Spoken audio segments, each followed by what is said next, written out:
reconociendo que eres un Dios grande, fuerte y poderoso, Padre mío. Manifiéstate grandemente, Padre Santo. Si hubiese más personas, Señor, en la carretera, resérvalos de todo accidente, Padre mío. Que en esta tarde, Señor, tu Espíritu, Señor, se pueda mover con gran poder y grande gloria, Señor. Esperemos bendición tuya, Señor, y esperemos que tu palabra tenga libre acceso a la vida y a los corazones, Señor. Señor, desde ahora, Padre mío, coge la rienda de todas las cosas. Y todo lo que se haga bajo este techo, Señor, esté bajo el control del Espíritu Santo. Que Dios os bendiga a todos. Amén. Amén.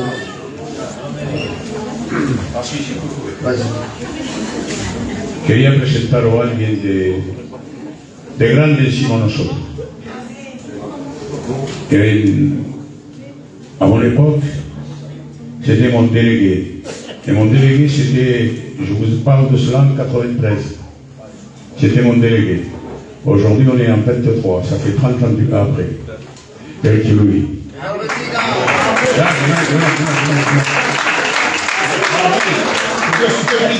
Mi hermano.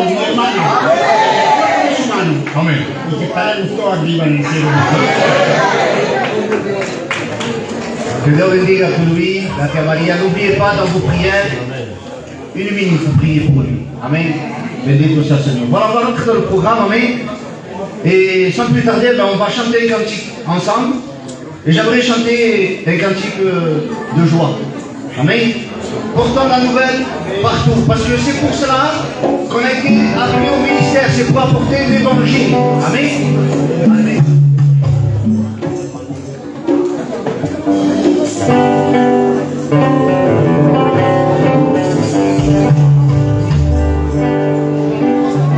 Gloria al Señor. Gloria al Señor. Voilà, on va chanter ensemble ce cantique. Alléluia. Bonjour à tous. La dernière, que Dieu la bendiga. Merci tout le monde. On va chanter ce cantique ensemble. Alléluia. Portons la nouvelle partout. Défendons-la autour de nous. Revenons-la à tout le monde. Que Jésus dans chaque seconde. Que Dieu sait tous les péchés. Et qu'il est infirmité. Portons la nouvelle partout.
Oh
Il est bon d'être dans la joie, de chanter des cantiques à la gloire du Seigneur. Amen. Vous êtes d'accord avec ça? On ne chante pas pour avoir de la joie, nous. Parce que le chrétien est déjà joyeux. Alors il manifeste sa joie en chantant. Béni soit Seigneur, alléluia. Vous voulez qu'on chante notre cantique à la gloire du Seigneur? Et pour ça, je vais appeler le roi. Je sais qu'il aime chanter les cantiques. Il aime chanter les cantiques. Et moi, j'aime quand il chante les cantiques. Alléluia. Amen. La clim, la clim. La clim, la clim. Y la gloria a Dios. Gardez-lui la place.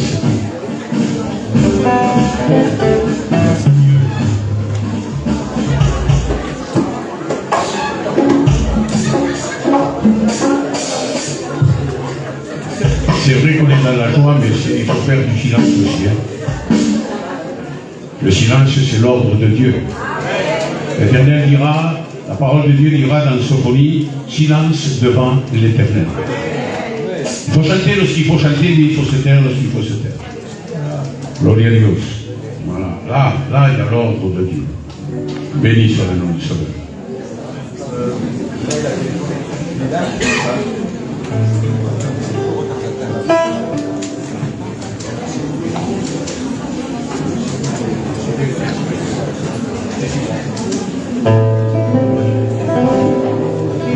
Celui qui le connaît, le cantique, est avec moi, s'il vous plaît.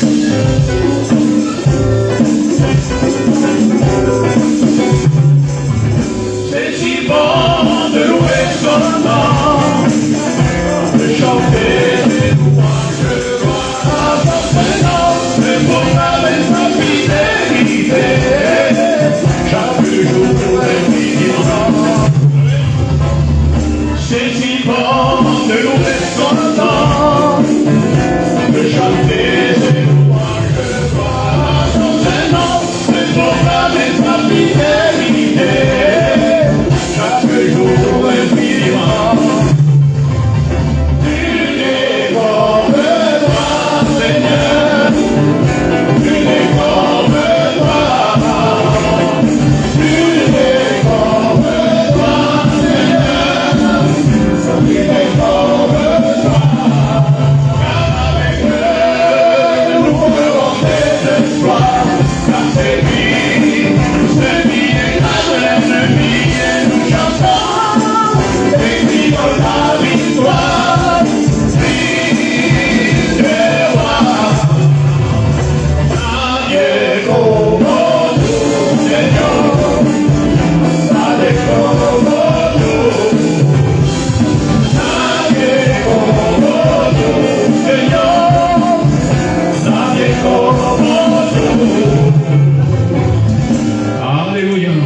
Dieu vous bénisse. Alléluia, merci Seigneur, amen. On va demander à un frère qui puisse présenter ce moment devant Dieu. Et je crois qu'on va demander à Dieu Louis, qui est aquí, que presente este momento delante de Dios, del respeto que je lui dois, amén. Et nous prions avec le frère, s'il vous plaît. Y la gloria al Señor. Te queremos dar gloria y gracias, Padre Celestial, esta tarde, Señor. Nuestros niños que se presentan aquí, Señor, dale fuerza, que puedan seguirte como tú lo quieres, Señor. Que siempre sigan para ti, Señor Jesucristo, Señor. A ti la gloria. Bendice nuestra tarde por solo tu palabra, Señor. Que sabemos llenos de tu presencia, Señor. Que tu Espíritu Santo hable. Y que Dios te bendiga. Amén. Voilà, merci Seigneur. Donc, on va appeler le premier témoignage. J'aimerais le plus grand des silences. Vous savez, le témoignage qu'ils vont raconter, c'est pas un film qu'ils ont vu, c'est pas quelque chose qu'on lui a raconté, c'est quelque chose qu'il a vécu. Alors c'est important, c'est dur déjà de parler devant des personnes. J'aimerais qu'il n'y ait personne qui parle et on n'entend que le témoignage, d'accord?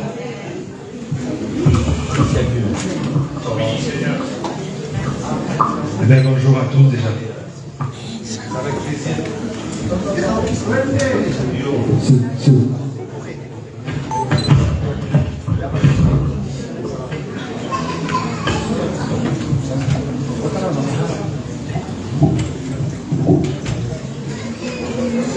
Gloire à Dieu. Je vous remercie à tous d'avoir venu ici. C'est pas facile, c'est vrai, d'être devant un pupitre et de dire de ce que Dieu a fait dans ma vie.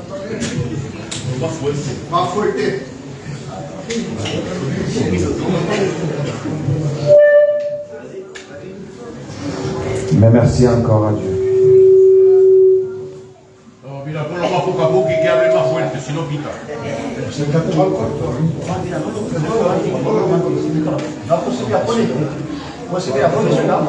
Sí, voilà. Habla aquí. Yo lo guante. Merci Seigneur.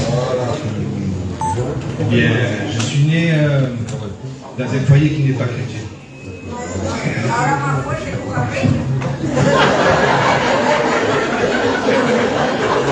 S'il vous plaît, les Français, c'est important. Mais Sentei, voilà, comme je le disais, je ne suis pas né dans une famille qui n'est pas chrétienne. Mais c'est pas ça que ça fait de moi une mauvaise personne. Mais voilà quoi, j'avais toujours, on va dire, je reniais Dieu à ma honte. Je ne voulais pas entendre les choses de Dieu, c'est vrai. Quand j'allais aux réunions pour faire plaisir, on va dire à ma compagne, je faisais semblant, moi je restais dehors. Je ne voulais pas écouter l'évangile. Quand mon cousin, parce que j'ai plusieurs cousins qui sont à l'évangile, je disais oui, pas que nommé ma frère, mais je ne voulais pas écouter ce qui est, parce que pour moi c'était pour des personnes qui sont faibles, pour des personnes qui sont en dépression, pour des personnes, on va dire, qui ont besoin d'une accroche à quelque chose, parce qu'ils croient qu'il y a un Seigneur, un grand Dieu. Et je dis, tant mieux pour eux s'ils le croient, ça les fait plaisir. Moi je disais que la Bible c'était une personne qui était tellement intelligente que maintenant même les politiciens s'approchaient à cette parole-là pour que, ce que nous voyons maintenant là, tout ce qui est, on va dire, des guerres et toutes ces choses-là.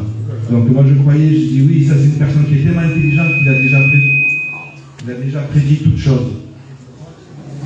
Et je ne veux pas, on va dire, entrer un peu plus dans ma personnalité parce que il n'y a rien de bon.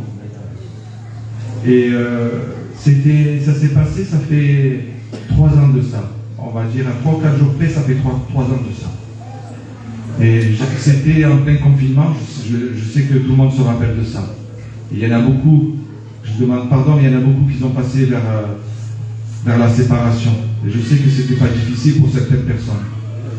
Pour moi, non, j'étais déjà, on va dire, en confinement parce que ma compagne à moi, elle s'est fait opérer au mois de février. Et au mois de février, donc j'étais déjà, on va dire, confiné. Parce que je ne pouvais pas sortir, elle ne pouvait pas se faire aucun effort. Donc je me débrouillais du mieux que je peux dans la maison.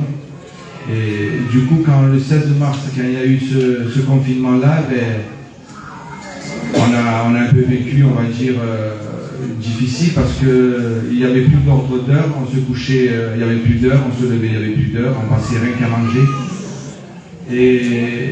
Et là, vu que j'avais une famille à moi,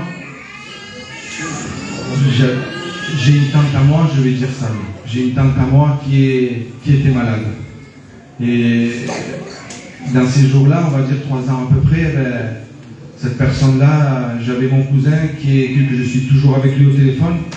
Il me téléphone, il me dit voilà, Jean, ça va approcher. Là, on ne sait pas c'est quand les jours qu'elle va partir, mais ça va être là ce soir, demain. Donc, comme nous étions dans le confinement, j'ai dit, il y avait tellement, on va dire, des conneries dans Facebook. Il y avait une personne qui disait oui, le corona, il est marqué sur la Bible. Sûrement, ça doit être marqué, sûrement. Mais moi, je ne savais rien là. Donc, j'avais téléchargé la Bible sur mon portable. Et du coup, toute la soirée, là, j'ai voulu chercher. J'ai voulu chercher où c'était ce corona. Même les initiales du corona. Et je suis tombé sur un verset qui était sur la poule qui prend ses enfants sous ses ailes. Et ça, je sais pas, c'est resté gravé. Et du coup, il était 7h du matin, mon cousin m'appelle, il me dit, voilà, Jean, elle est partie. Mais il y avait un silence comme qu'on était seul dans une maison. Je dis, mais Manuel, tu es où là? Il me dit, ben, dans la maison là. Je dis, mais comment tu es dans la maison? J'entends rien du tout, il n'y a pas de pleurs, il n'y a rien du tout. Et là, il y a son fils qui est passé, il me dit, eh ben, dis-y que je l'embrasse à Jean. Son fils, il me dit ça, il y a sa mère qui vient de partir. Je sais pas, à part s'il n'est pas drogué ou alcoolo, quoi. Je sais pas si tu peux penser ça, de dire embrasse Jean alors que ta mère elle vient de partir, ça on va dire même pas dans la minute, quoi. Moi, ça aurait été moi, j'aurais été dévasté. Et quand j'ai entendu ça, je dis bon, s'il le prend comme ça, je dis tant mieux. Donc je téléphone à notre cousin, je dis regarde, je sais que c'est compliqué pour monter parce que vous savez que c'était vraiment difficile déjà pour monter, pour se déplacer, donc il fallait un papier, c'était vraiment galère. Donc on s'est débrouillé, on est parti, et j'avais mis le masque parce que bien sûr j'avais vraiment peur d'achoper ce corona, tellement qu'on entendait ça. Et quand je suis arrivé là-bas dans le lieu, j'ai vu ma famille bien sûr qui était dans la tristesse. Donc moi j'avais pris ma petite chaise, parce que ça faisait pas longtemps que j'étais opéré du dos, et je me suis approché d'eux, mais il n'y a pas de parole, quand on passe dans une séparation, il n'y a aucune parole. Mais là j'ai vu une paix, pas de pleurs. J'ai dit, putain, ils sont vraiment dans le Seigneur, eux. Donc du coup je me suis assis à côté de mon cousin, qui est son mari, et là ma chaise elle s'est cassée. Donc j'ai failli tomber, j'avais peur parce que j'ai vraiment souffert du dos. Et lui, de suite, il s'est levé et il est rentré dans la maison, mais comme c'était un jour qui était normal, tout à fait normal. Il a pris le tournevis, il a pris les boulons, il a cherché, il a commencé à arranger la chaise. Je me dis, mais comment il peut être comme ça? Mais sa femme, elle vient de partir, il est, je ne sais pas comment dire ça, mais il est en repos, quoi. Il est vraiment en repos, cette personne-là. Bon, lui, il commence à m'arranger la chaise, je lui dis, ça va, Jean, tu n'as pas fait mal? Non. Il y avait des trucs, en fait, Jésus commençait à rentrer dans ma vie, mais moi, je ne le voyais pas parce que lui, il rentre délicatement. C'est pas une personne qui te dit, allez, viens, qu'est-ce que tu fais? Non, il n'est pas comme ça, lui. C'est un gentleman, si je peux dire ça. Et du coup, il y avait son fils qui est serviteur de Dieu.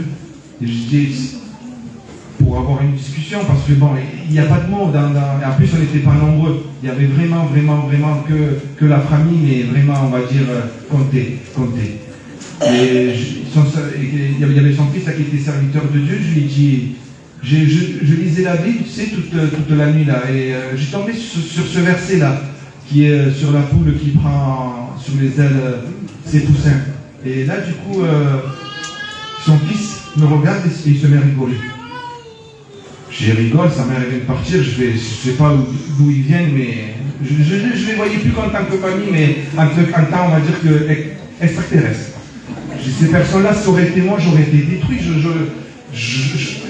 Même de mes enfants, je leur pardon, mais je ne sais pas si j'aurais fait attention vraiment, si j'aurais fait attention à quelqu'un qui auraient venu, je ne sais pas. Mais eux, ils étaient là, avec cette paix-là, normal quoi. Il me dit, Jean, ça a été ce dernier verset que j'ai pu lire avec ma mère avant qu'on lui mette cette piqûre-là. Moi je me dis, comment la Bible está haciendo justo el verset que yo le digo a caer encima. Eh bien oui, mais il n'y a pas d'hasard avec Dieu. Je commençais à rentrer dans mon cœur, mais délicatement. Et là, les heures passaient, et il y avait un autre fils aussi, il me disait, c'est un des plus jeunes. Il me disait, tu te rends compte, on est déjà dans une guerre, on est dans une bataille, mais on sait déjà qu'on a vaincu parce que Dieu l'a vaincu à la croix. Encore un autre qui parlait de Dieu. Alors que sa mère, elle vient de partir. Je dis, mais ces personnes-là, je dis vraiment, il y a quelque chose, il y a quelque chose. Il y a quelque chose, ça ne va pas, et moi, je suis là. Si ça aurait été moi, j'aurais été peut-être, je ne sais pas, détruit. Et là, les heures passent, et ils avaient fait un petit chapiteau parce que on était dans plein ce corona, là, donc on avait un peu tous peur d'achoper ce corona-là. Donc du coup, on était dans un chapiteau et ils parlaient que de Dieu. Pas eux, hein, mais les personnes autour, que de Dieu. Et quand je suis rentré chez moi, ma femme, bien sûr, elle le sait que quand je passe par une séparation, elle le sait que moi, je tape des crises. Parce que le jour de mon mariage,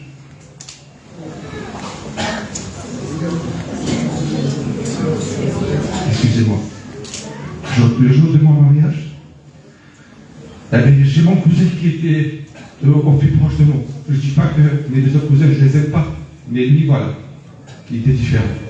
C'était une personne qui ne regardait pas, et quand je dis au lendemain, c'était vraiment au lendemain. Une personne, on va dire, s'il n'avait pas de soupe pour manger, il s'en foutait. Il savait qu'il avait ses parents. Il disait que Dieu pourvoit toujours. Cette personne, elle m'a fait beaucoup de mal quand elle est partie. Parce qu'il y avait une partie de moi qui est partie, ça c'est sûr. Mais là, je ne sais pas pourquoi je dis ça, mais mon cœur, il était transformé, mais complètement. Cette peine-là, c'est fini. On va dire c'est pour mon ancien moi. Maintenant, ça, Jésus vient à moi, je suis fier de dire ça parce qu'aujourd'hui, voilà, je témoigne, c'est la première fois que je témoigne. Je témoigne, il y a plein de personnes. Je n'ai pas ce trac-là, je vous promets. Mais ma femme, quand je me suis levé le lendemain là, que je suis passé éveillé, elle me dit alors, Jean, comment c'est passé? Je dis, Charlotte, nous on est comme ça, rapport. Nous on est vraiment comme ça. Mais elle me dit, pourquoi tu dis ça? Je dis, parce qu'ils ont Dieu, et nous on n'a rien, Charlotte, on n'a rien de bon. Tu peux avoir l'argent que tu veux, tu peux avoir la meilleure voiture, tu peux avoir la meilleure maison. Tout ça, ça sert. Oui, c'est bien beau, c'est sûr. C'est ton repos, on va dire, mais bon. Si demain tu viens à partir, ces personnes-là m'ont montré eux qu'ils avaient ce repos-là. Et moi, ça, je ne l'avais pas. Elle me dit, Charlotte, elle me dit, Jean, il y a quelque chose en toi qui a déjà changé, je ne sais pas c'est quoi. Et c'est sûr, il y avait Dieu déjà dans ma vie. Donc du coup, j'ai pris le téléphone. J'ai téléphoné à un cousin à moi. Et quand j'ai pris le téléphone, elle me dit, alors comment ça s'est passé là-bas? Comment ils étaient ta famille? Je dis, ma famille, elle avait la paix. La paix que nous on n'a pas. Elle me dit, ouais, mais c'est normal, ils sont avec Dieu. Et là, je me suis dit, mais quelle différence il y a avec ces personnes-là et nous? Qu'est-ce qu'il y a comme différence? Qu'est-ce qu'il y a? C'est nous qu'on se rend comme ça, parce que nous, on ne veut pas accepter Jésus dans notre cœur, c'est tout simplement ça. Il me dit, ouais, mais eux, ils sont différents, ils croient à ça. Je dis, arrête de dire ça, arrête. C'est nous ça. C'est nous parce que nous, on veut rester dans notre, on va dire, dans notre état. On veut rester toujours, je demande pardon à mon Dieu, mais non, pas du tout. Vous croyez que tous ces gens-là vont perdre des temps?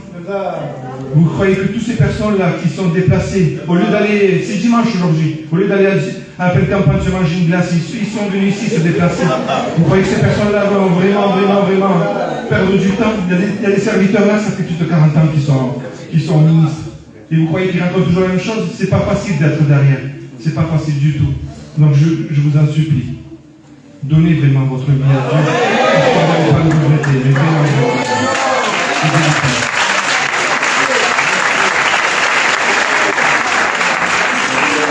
Alléluia. Voilà le Jésus qui transforme les cœurs et les vies.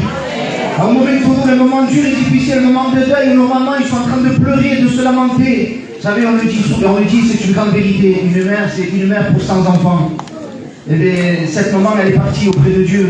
Mais ses enfants, ils avaient la paix. Parce que Christ, on l'appelle le prince de paix. Alléluia. L'homme, la femme n'a pas besoin d'or, d'argent. Il n'a pas besoin d'autre chose que de Jésus. Alléluia. On chante les cantiques à la gloire du Seigneur. Amen. Et pour cela, ben, j'aimerais que vous les membres de femmes qui passent par ici, nous chanter les cantiques à la gloire du Seigneur.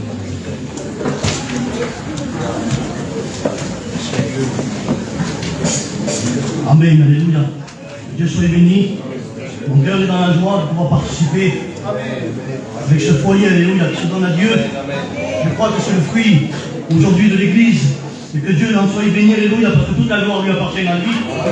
Je voudrais qu'on puisse chanter ce cantique, alléluia. Il dit, nous sommes tous réunis. Jésus ressuscité. Alléluia.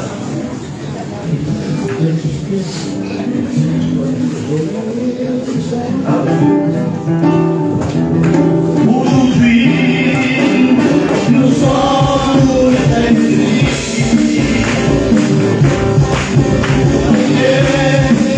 La victoire de Jésus sur l'ennemi. Il est ressuscité. Nous a donné la paix.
Alléluia. Moi j'aimerais profiter aussi que Dieu pratique là parmi nous, s'il peut nous dire un encouragement, quelque chose pour les frères, alors que la main.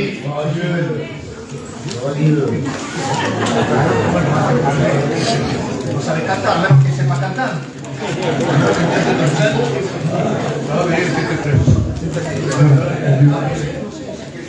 Non, cantar, comme de Sébastien. Avec que Dieu soit béni. Vous savez, la Bible dit qu'il y a de la joie dans le ciel pour un seul pécheur qui s'en va. Je pense que cet après-midi, on est dans la joie, pas simplement dans la façon physique, mais parce que nous avons la joie que des gens, que des personnes ont accès au salut. C'est notre désir de savoir que le travail qu'on fait, ce n'est pas en vain. Dieu permet qu'il y ait des âmes qui prêchent la parole de Dieu. Merci. Ce matin, je prêchais à l'église où je suis pasteur sur le témoignage et je disais que le meilleur évangéliste, le meilleur des prédicateurs, c'est l'église. Et quand l'église est fervente avec la grâce de Dieu, je parlais sur Moïse et je disais que Moïse va t'attirer par le buisson ardent et à force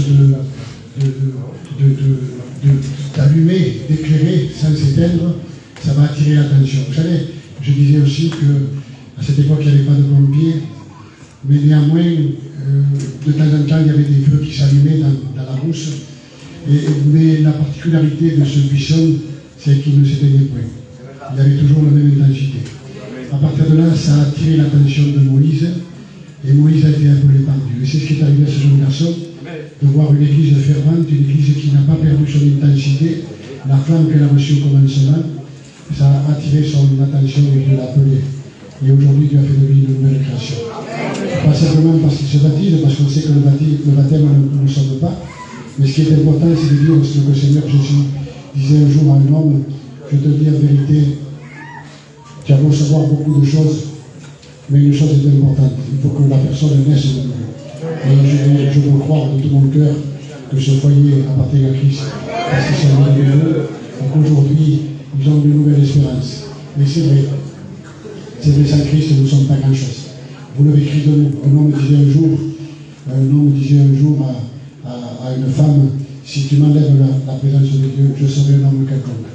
Le Fraquito, le Fratello Benvenuto, le Fraguillo, on les considère aujourd'hui, vous avez vu, à peine je suis rentré, on m'a donné une place, parce que je suis important, non, parce que Christ habite dans mon cœur.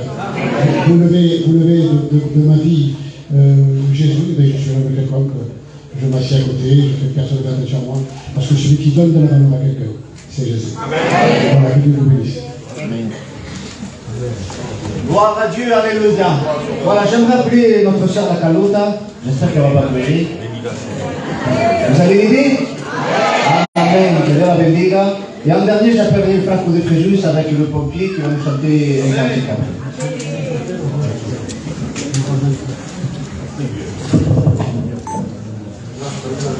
Et voilà, merci à tous d'être ici déjà. Amen. Et moi, je vous raconter mon témoignage. Merci Dieu.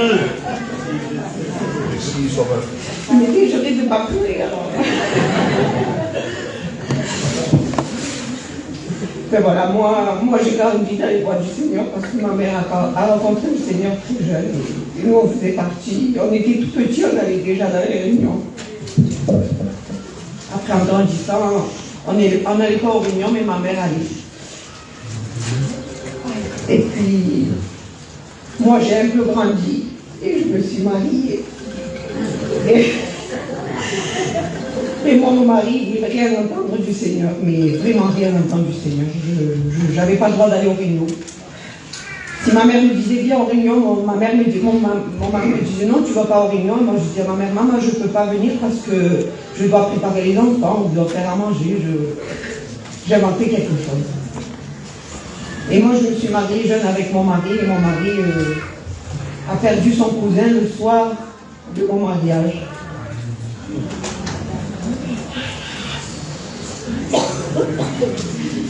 Mais ça, la mort de son cousin nous a fait, je crois, du mal à moi et à mon foyer. Parce que c'était des réveils le soir. J'habitais encore chez mes beaux-parents. Ils se réveillaient le soir et ils me disaient, lève-toi, à 3-4 heures du matin, on doit partir. Moi je disais, non, bah oui, 3-4 heures du matin. Ils me disaient, lève-toi, je dois partir, je dois aller voir mon cousin. Moi je disais, mais allez voir ton cousin, mais non, ben oui. Tu te réveilles, tu prends ce qu'il y a et on s'en va. Et la Dénina qui sont là présents ne disaient rien pour retrouver ça normal, alors eux ils dormaient. Et je ne sais pas pourquoi, on savait que cette baie vitrée qui était grande s'ouvrait. Alors je rentrais dans la baie vitrée, ils dormaient, on s'allongeait sur le canapé en haut et en bas et on dormait. Et eux trouvaient ça normal, qu'on venait le soir tard et on dormait comme ça. Et ça, ils se réveillaient et disaient, bon ben je vais dire à Manuel que vous êtes là. C'était normal, ça pouvait arriver 3-4 heures du matin, c'était normal pour nous. Tout le monde connaissait les cris de ce Fréjus, qu'est-ce qu'il faisait. Ça a duré 17 ans. 17 ans de ma vie. Alors, si je devais prier en cachette parce que ça l'énervait. Si je devais écouter un cantique, je l'écoutais en cachette, ça l'énervait aussi. Et puis, je me mettais dans la salle de bain et je priais à genoux pour qu'un jour, Jean donne son cœur à Seigneur. Et puis, 17 ans après, il y a eu le confinement. Et pendant le confinement, au lieu de dire moi, ça a été une chose que tout le monde a détesté. Moi, j'ai adoré être en confinement parce que ça a été une bénédiction pour mon foyer. On attendait les prêches de Fréjus, on attendait les prêches des égalades. On était là, on faisait vite le ménage, on s'asseyait, on écoutait ça. Et moi, j'étais contente parce que j'avais le droit enfin d'écouter ça. Et ils étaient contents. Et 17 ans après, c'est moi qui ne voulais plus rien entendre du Seigneur. Pourquoi? Parce que j'étais en dépression, je ne savais pas.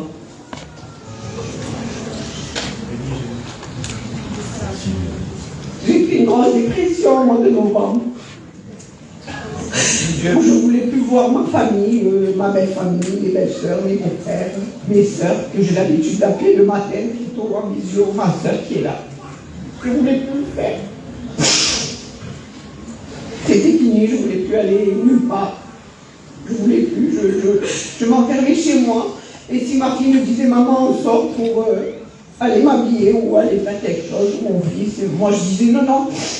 Et après j'avais de la peine de ma fille et je disais, bon ben, on va l'amener, je vais sortir. Dès que je sortais, l'angoisse me prenait et je commençais à pleurer. Et je pleurais, et je me cachais pour moi pour ne pas pleurer. Et je me cachais pour mon fils aussi parce que je pleurais, je faisais que pleurer. Et mon but à moi, c'était de quitter cette vie. Je ne voulais plus être en vie. Alors les gens me disaient, mais tu as tout. Tu as une belle maison, tu as un gentil mari, tu as des grands enfants, mais moi je m'en foutais. Je voulais partir. Et un matin, ma soeur est venue chercher ses clés. Parce qu'elle déménageait et je gardais toujours un double de clés de mon beau-frère et ma belle-sœur à la maison. Si quoi qu'il arrive, vous perdez les clés, c'était moi qui les avais. Et elle vient à la maison, elle me dit, donne-moi les clés. Et je donne les clés à ma soeur, mais je m'étais déjà réveillée avec le goût de partir. Je voulais partir, j'en avais marre. Et ma soeur, elle me voit assis par terre, elle me dit, mais tu fais quoi par terre? J'ai dit, je suis malade, j'ai mal à l'estomac, je ne suis pas bien. Je dois être encore en manque de fer, mais j'avais menti à ma soeur. Parce qu'elle avait vu que je n'étais pas bien. Et elle part. Et je me dispute un peu avec mon mari. Comme dans tous les coups. Mais là, c'était la goutte qui a fait déborder moi. Je suis allée dans la pharmacie où on trouve de tout et de rien. Et j'ai pris tout ce qu'il y avait. J'ai pris tous les médicaments qu'il y avait. Tout. Et je suis allée à la salle de bain pour me mettre à la salle de bain et je me souviens plus de rien. Je me suis réveillée, j'étais à l'hôpital, j'étais toute branchée. Et moi, je suis une personne un peu fatiguée, on va dire. J'étais toute branchée quand je me suis réveillée. J'ai dit à l'infirmière, je veux partir. Et elle me dit non, vous ne pouvez pas partir, Madame Santiago, parce que vous avez le cœur qui est un peu ralenti. Vous avez pris trop de médicaments, vous devez rester ici. Et elle s'est tournée. Dès qu'elle s'est tournée, moi, j'étais droguée de médicaments, je ne savais pas où j'étais. J'étais perdue, je ne savais pas où j'étais. J'ai attendu qu'elle se retourne et j'ai volé, mais j'ai volé des compresses et un rouleau de sparadrap et j'ai arraché tout ce qu'il y avait. Tout. Je me suis arraché toutes les perfusions, tous les programmes, tout. Et j'ai vu qu'il y avait mon portable, je n'avais pas de chaussures. J'avais un caleçon et la blouse d'hôpital. Et j'ai vu ma veste, mais je vous promets que Dieu m'a aidé parce que je ne savais pas où j'étais. Je ne savais plus où j'étais. J'ai pris le téléphone et j'ai attendu que l'infirmière se tourne et je suis partie en courant de l'hôpital. Et j'étais pieds nus, il faisait très froid. Et j'ai appelé mon mari, j'étais déjà au fond de l'hôpital, j'étais en train de marcher, il me dit, t'es où? J'ai dit, viens me chercher, je veux rentrer à la maison. Il me dit, il t'a laissé sortir le médecin? J'ai dit, oui, t'inquiète pas, il m'a laissé sortir, il a dit, je vais bien. Je vais à la maison et je ne me souviens pas beaucoup de grandes choses parce que j'étais vraiment pas bien. Je rentre dans la salle de bain et je fais encore une crise. Et je fais une crise à ma soeur. Et je commence à pleurer et je dis, tu comprends pas que je veux partir, tu comprends pas que je veux partir, je ne veux plus rester ici. Et elle me dit, mais pourquoi t'as tout déjà, t'as tout, t'as une belle maison, mais ça que j'avais tout, je ne voulais plus l'entendre. C'était fini. Je ne voulais plus entendre tu as tout parce que pour moi, j'avais rien. J'avais rien. Et il y a mon beau-frère qui est là, qui me prend, il me dit, mais pourquoi tu pleures? Je dis, José, j'en peux plus. Il faut que je parte, il faut que je quitte ce monde. J'ai plus rien à faire dans ce monde, je suis fatiguée de vivre ici. Mais je ne sais pas, je ne me souviens plus. Je me souviens qu'il m'a pris, il m'a mis dans le lit et j'ai commencé à dormir. Et là, il y a ma soeur qui me dit, il y a un pasteur qui va venir. mais j'ai entendu de la moitié de ce qu'il m'a dit le pasteur. Je faisais exprès de l'écouter. Parce que je ne voulais même pas écouter et je ne savais pas où j'étais droguée de médicaments. Et peu de temps après, l'oncle à mon mari est décédé. Et j'allais toujours pas bien, les angoisses me prenaient, l'envie de partir me prenait aussi. J'étais pas bien. Et puis là, on va chez notre fameuse Véline, notre fameux. Et je reste avec eux.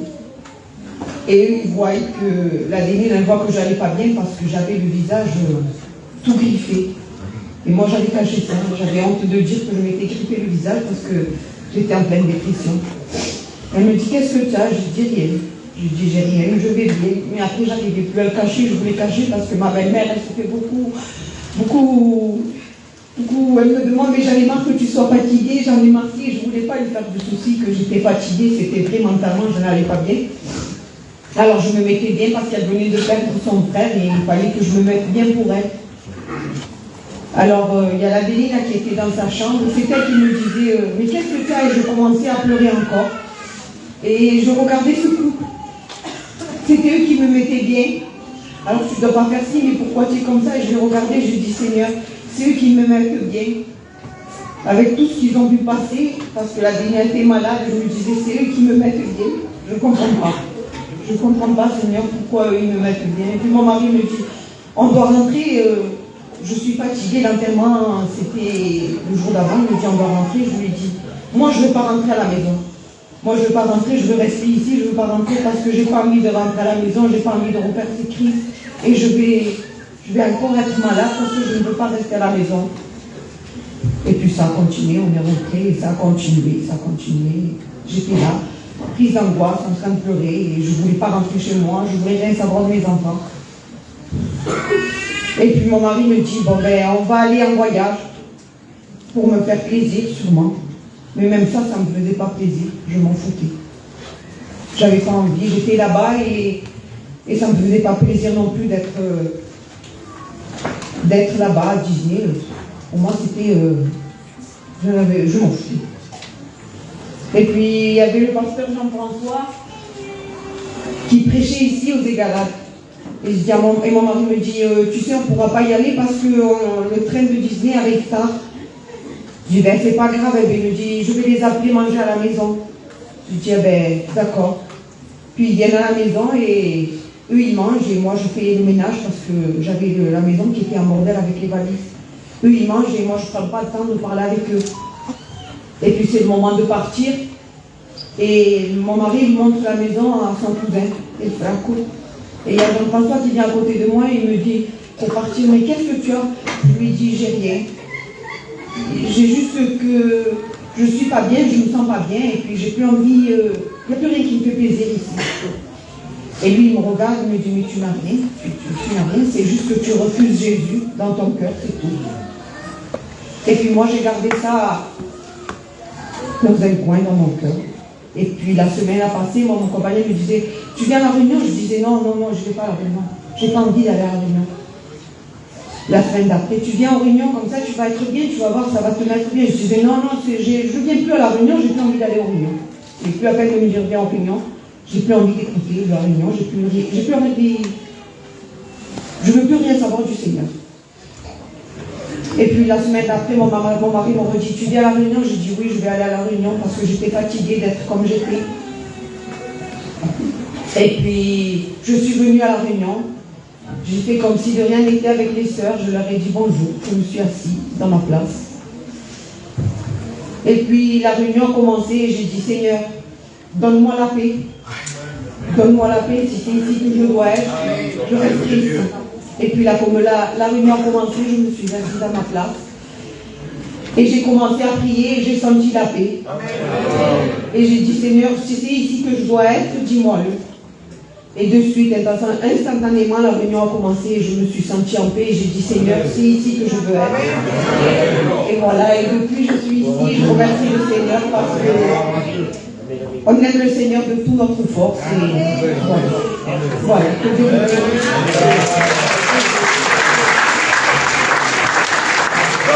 Gloire à Dieu, alléluia. Voilà, ce couple a passé des grandes difficultés. mais ils l'ont passé ensemble et surtout le Seigneur a fait demeure chez eux. Alléluia. Vous savez, il n'y a que 2 baptêmes aujourd'hui. On pourrait dire, oui, mais dans la Bible, il y a un jour, il y avait 3000 âmes qui se sont donnés à Dieu, ils se sont baptisés. Oui, mais il y a aussi un jour, il y a un Luc qui s'est baptisé. Et la même joie pour les Luc est la même pour les 3000 âmes. La même engagement est un pour l'autre parce qu'on suit le même Seigneur de Jésus-Christ. Alléluia. Alors avant d'aller plus loin, on a reçu une nouvelle, il faut qu'on prie pour un cas. Et j'aimerais qu'un frère puisse prier. Puisse prier pour il a demandé, c'est un frère qui est à l'hôpital et il sait qu'on fait les baptêmes et il compte sur votre prière. Amen. Les 2 frères qui ont déjà été là-bas pour prier. Et il opère aujourd'hui à 6 heures. Alors on prie ensemble. Je viens de l'hôpital, je vais prier pour elle, et moi je vais pas prier pour elle. La ligne arrière nous dit, voilà, on va présenter cet enfant, cette femme, quoi, parce que c'est un enfant, elle est mariée.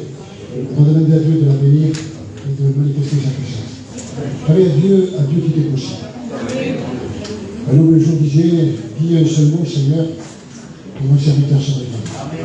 Et un seul mot de Dieu peut manifester sa puissance. Seigneur, je te dis remercie pour ta bonté. Merci pour ta grâce, merci pour ton amour. Merci pour ta miséricorde, merci pour ta lumière. Seigneur, merci parce que tu es le Dieu qui ne change pas.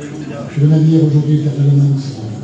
Et à chaque fois qu'on t'a proposé, Seigneur, qu'on t'a demandé de prier pour quelqu'un, à aucun moment tu n'as été réticent. Au contraire, Seigneur, tu as manifesté ta puissance. Tu as dit, je le veux. Et Seigneur, tu n'as pas changé. Je veux te demander, Seigneur, pour cette femme qui a besoin de la grâce de Dieu, qui a besoin de ta miséricorde, dans le nom glorieux de ton Fils bien-aimé.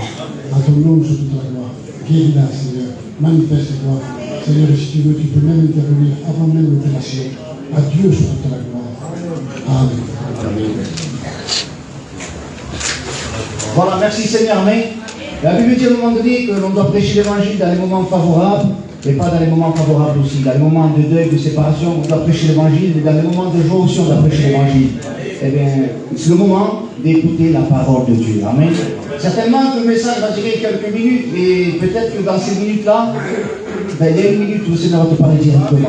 Alors, sois attentif à chaque mot, chaque parole. Amen. J'aimerais que le frère passe par ici pour apporter le conseil de la parole de Dieu. Tu veux parler, tu peux prier le Seigneur. Seigneur, nous voulons te dire merci pour ces moments, pour ces instants que tu permets, pour cette bénédiction, pour ces témoignages. Merci pour cette prière, pour cette femme malade.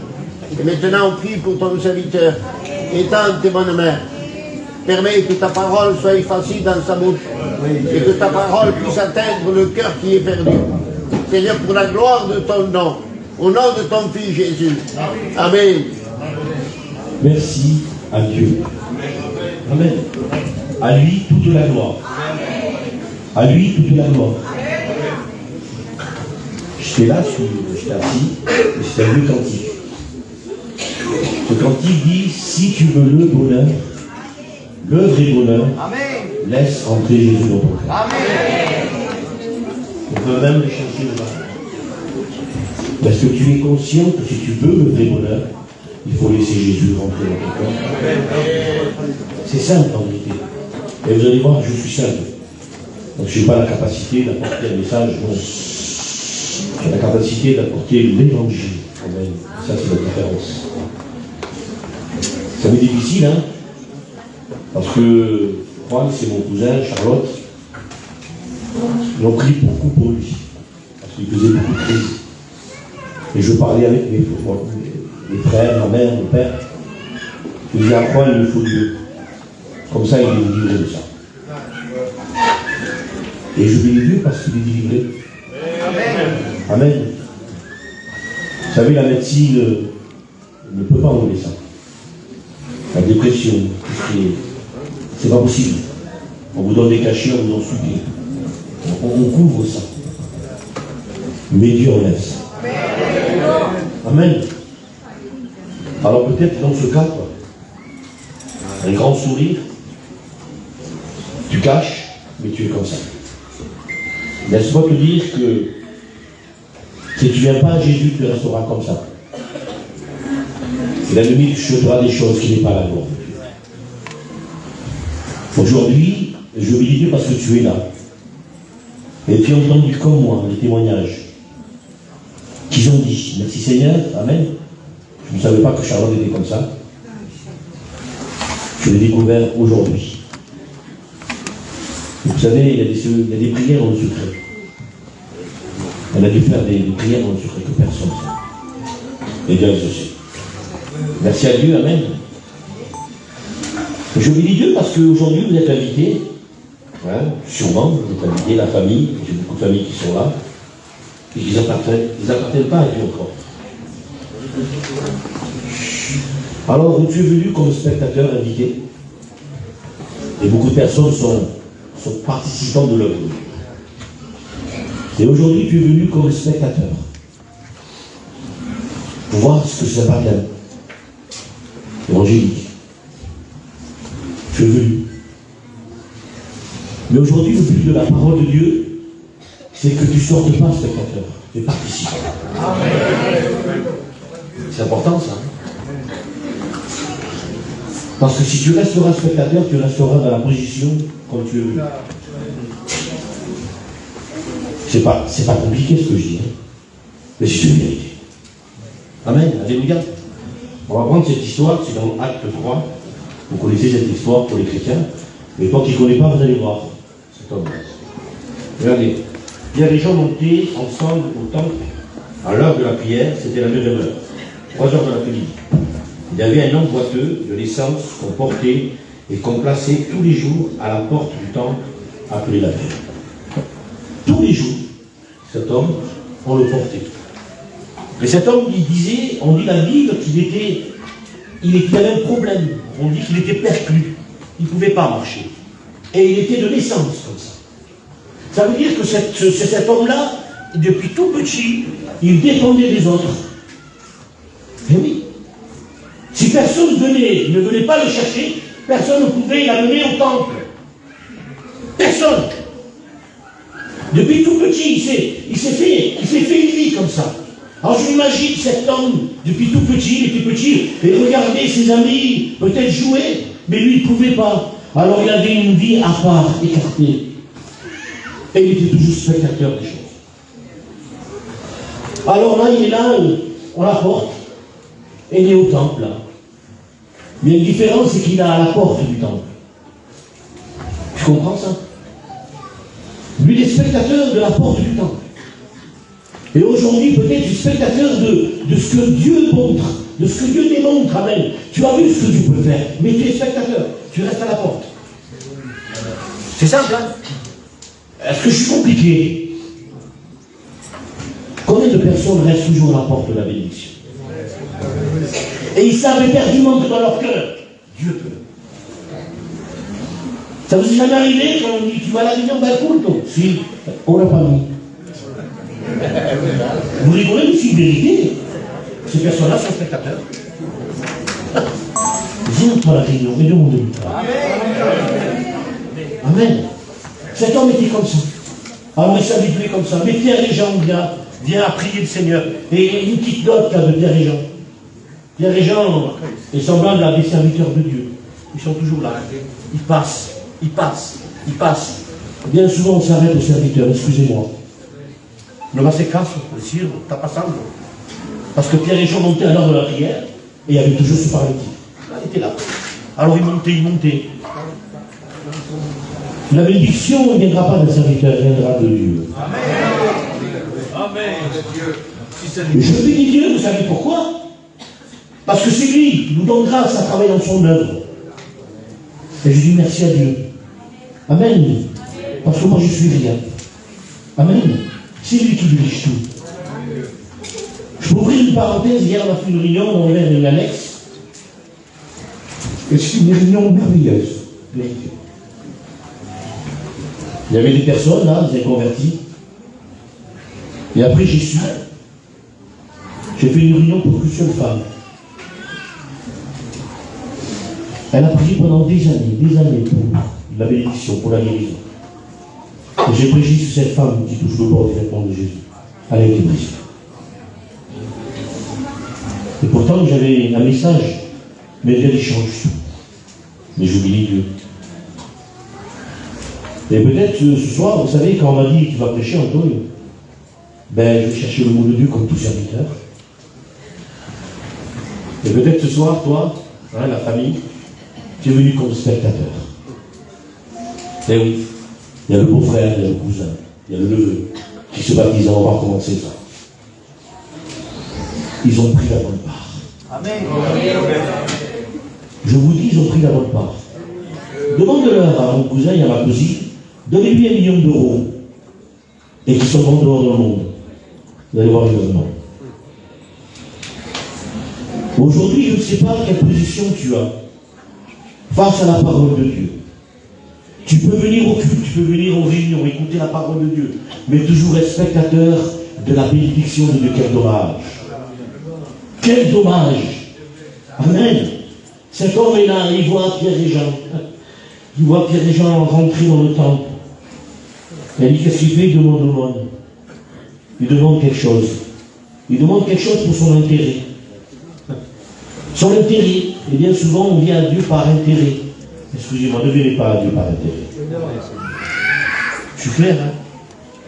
Je ne peux pas annoncer, à part que la Bible dit, beaucoup de personnes viennent par intérêt. Ne viennent pas par intérêt. Viennent par nécessité. Je vous une parenthèse.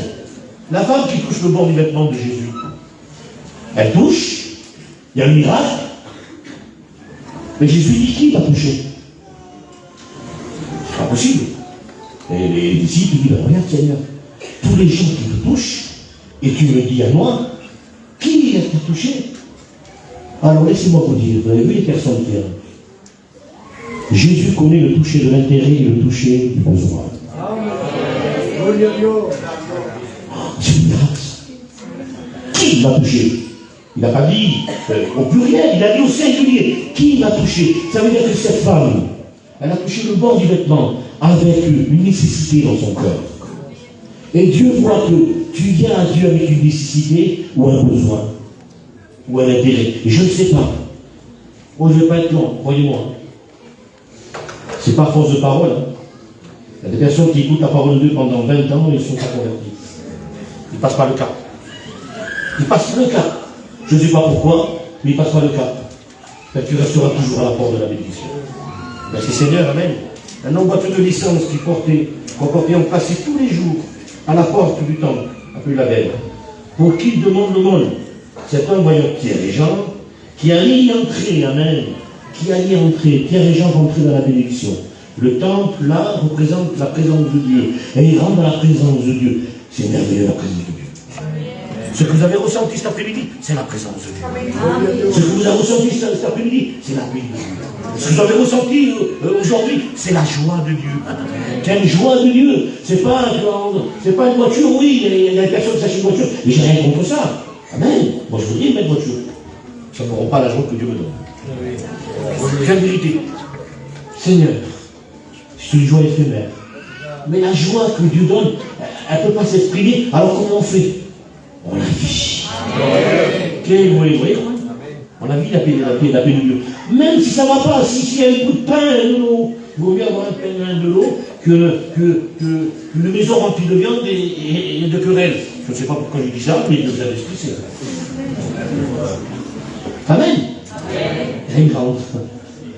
Il va rentrer, et tout le monde. T'as la pas marre, toi? T'as la pas marre d'être comme cet homme, de voir les personnes rentrer dans la bénédiction, amen, et toi tu es spectateur. T'as la pas marre? Est-ce que t'as la pas marre? Est-ce que tu veux, une fois pour toutes, rentrer dans la bénédiction? Et cet après-midi, il y a beaucoup de personnes qui sont venues comme ça, comme spectateurs. Le résultat, c'est que tu rentres dans la présence de Dieu. Amen. Que tu rentres dans la présence de Dieu. Mais tu verras que quand tu rentreras dans la présence de Dieu, tu verras que la vie change. Tout change. La mentalité change. La manière de vie change. La manière de t'habiller change. La manière de marcher change. La manière de parler. Tout change. Parce que Jésus, quand il rentre dans une vie, il met l'aplomb. Amen. Il met l'aplomb. Amen. Je bénis Dieu, il met l'équilibre entre un père, entre une mère, je ne sais pas moi. Il met l'équilibre. Dieu, en vérité, il te met en toi une hygiène de vie. Je le dis. Vous avez vu quand les gens sont dans le monde, excuse-moi, je veux frustrer personne, hein, mais les anciennes personnes. Vous avez vu qu'on n'a pas Dieu, on rentre dans des heures impossibles.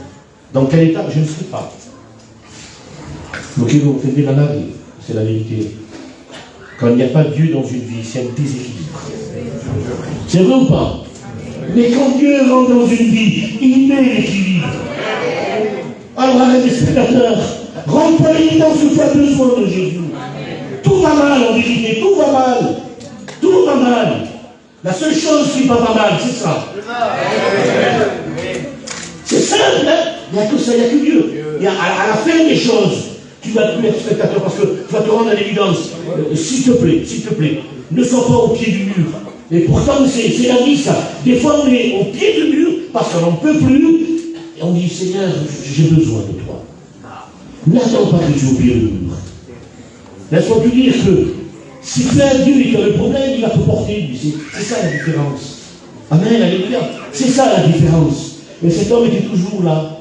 Il était toujours là avec les spectateurs. Et il s'est habitué à ça. Et qu'elle a demandé à Pierre et Jean,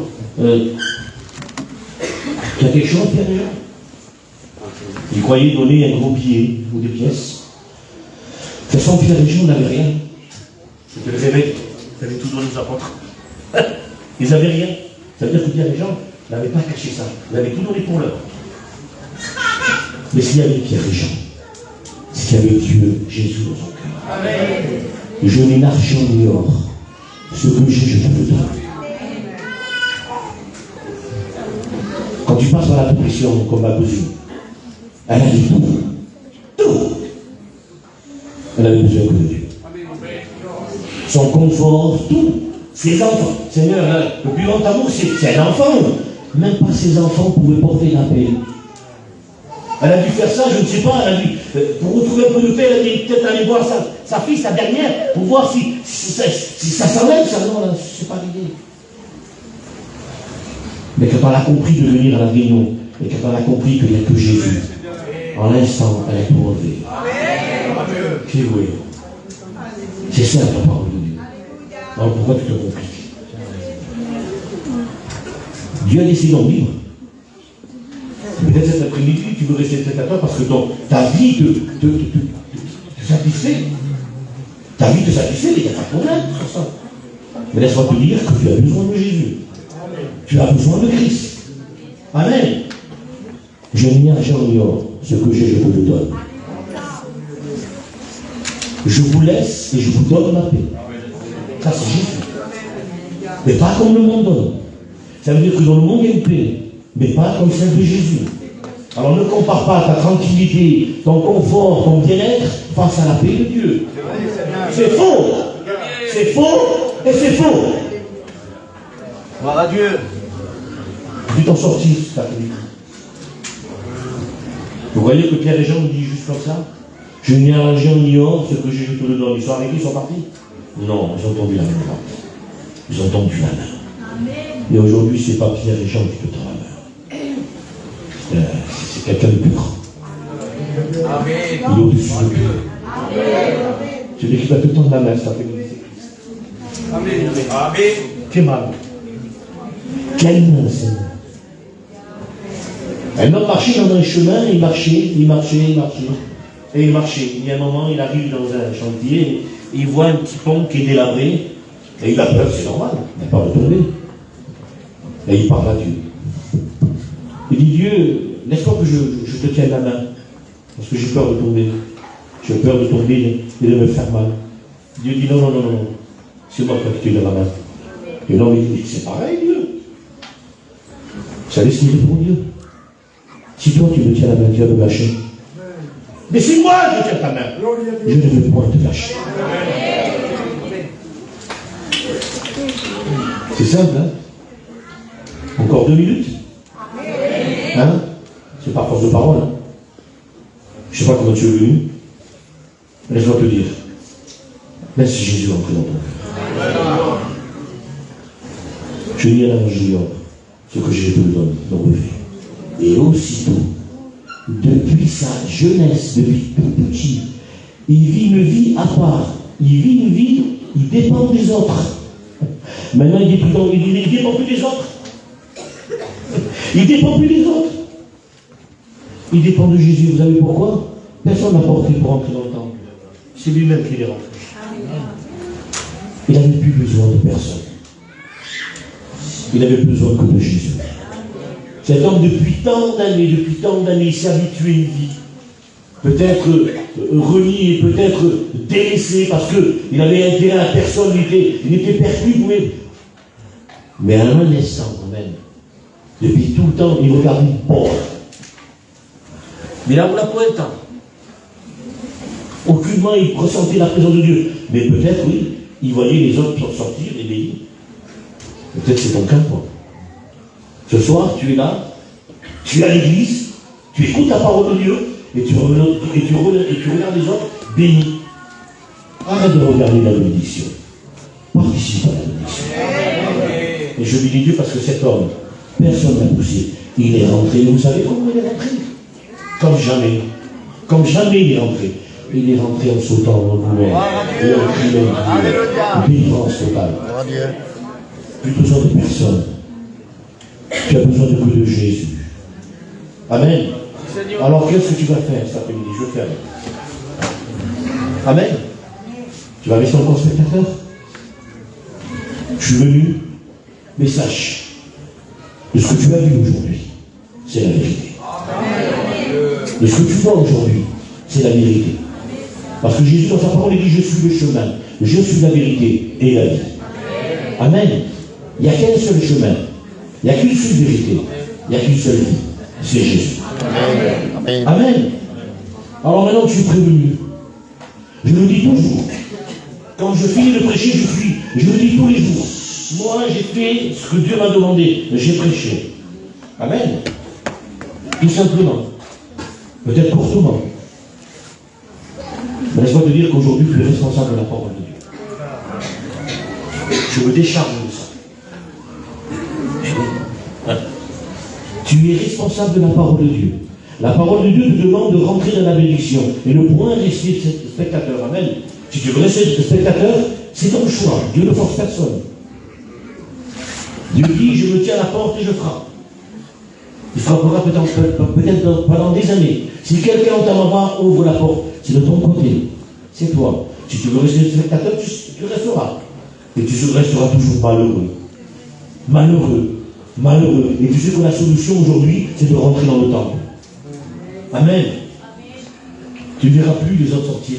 Tu sortiras avec eux. Tu parleras avec eux. Quelle bénédiction on a eu, les frères. Amen. Quelle bénédiction.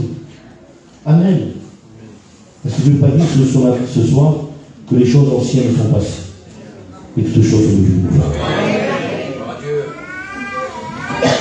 Si tu veux le bonheur, le vrai bonheur, laisse entre Jésus et moi. Voilà quelques mots que j'avais. Voilà, tout simple. Hein? Amen. Alléluia. Merci à Dieu. Amen. Maintenant, c'est entre toi et Dieu.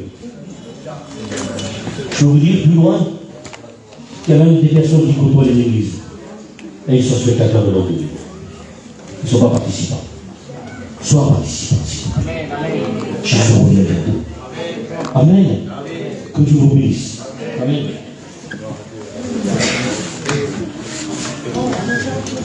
Nous prions le Seigneur. Amen. J'aimerais qu'un frère puisse prier le Seigneur.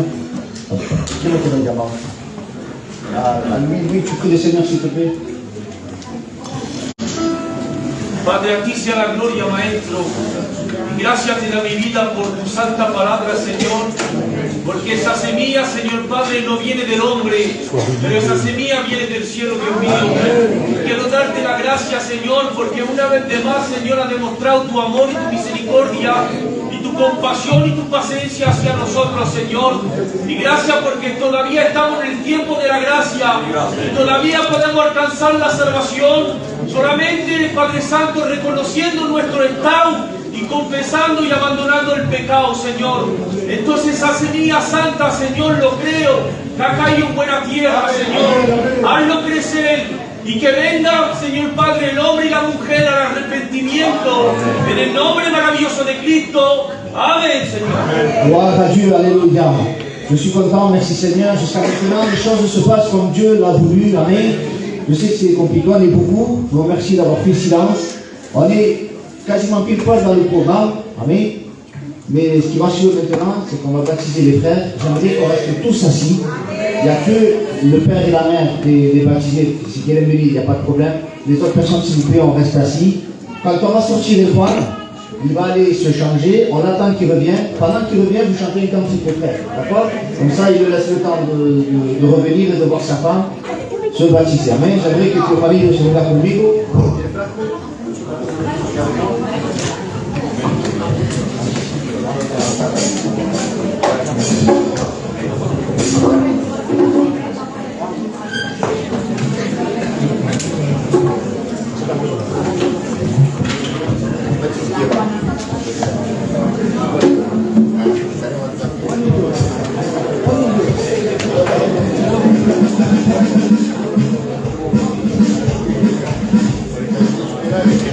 Voilà, merci Seigneur.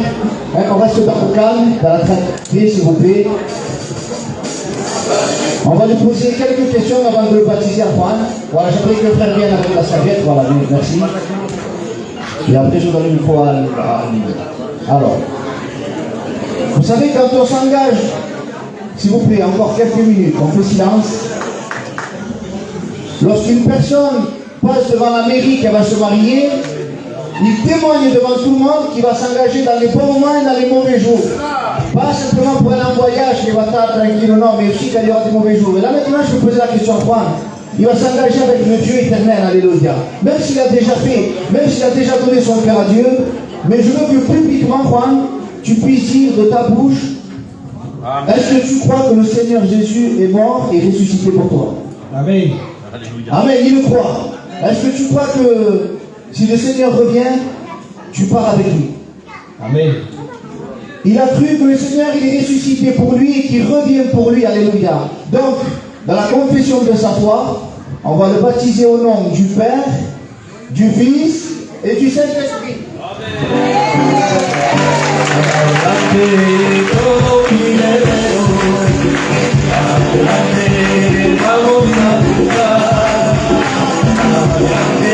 Chantons, chantons, Seigneur, alléluia.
écouter la confession de notre soeur.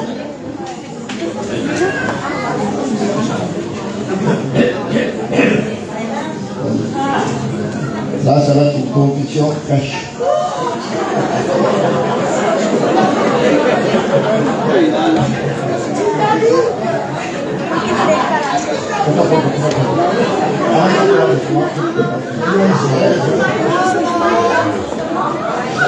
Sors, on va pas là. Quand on est baptisé,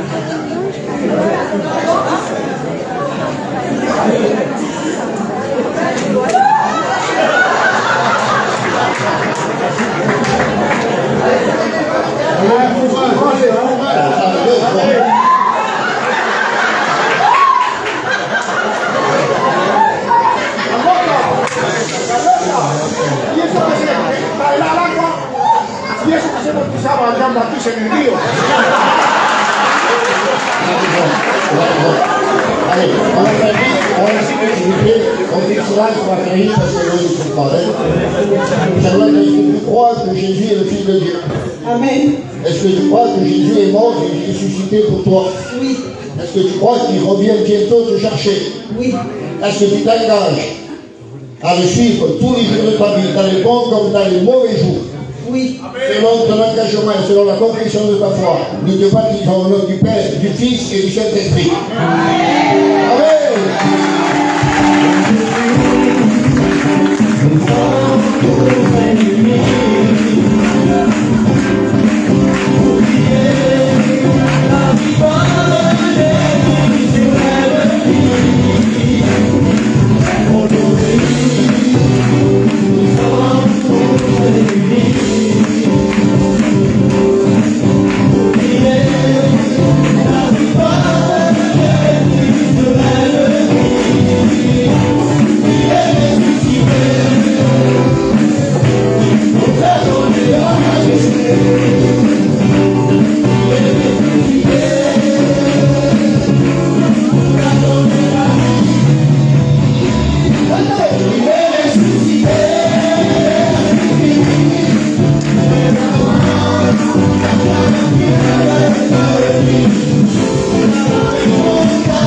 Merci Seigneur, alléluia, j'appelle les frères des Égalades qui puissent nous aider à enlever la piscine, les sœurs qui puissent mettre les tables, vous restez assis pendant que les frères nous chantent des cantiques à la gloire du Seigneur. Accordez-nous un quart d'heure, 20 minutes maximum pour qu'on puisse mettre les gâteaux, on a acheté tout ce qu'il fallait pour partager cette joie dans la joie et dans la bonne humeur. Amen. Venga, cantemos alabanza mientras los hermanos nos aiden les soeurs aussi, d'accord? Vous restez assis pendant les gâteaux, sinon on vous sert, hein? Venga. Les frères, vous chantez les cantiques à la gloire du Seigneur.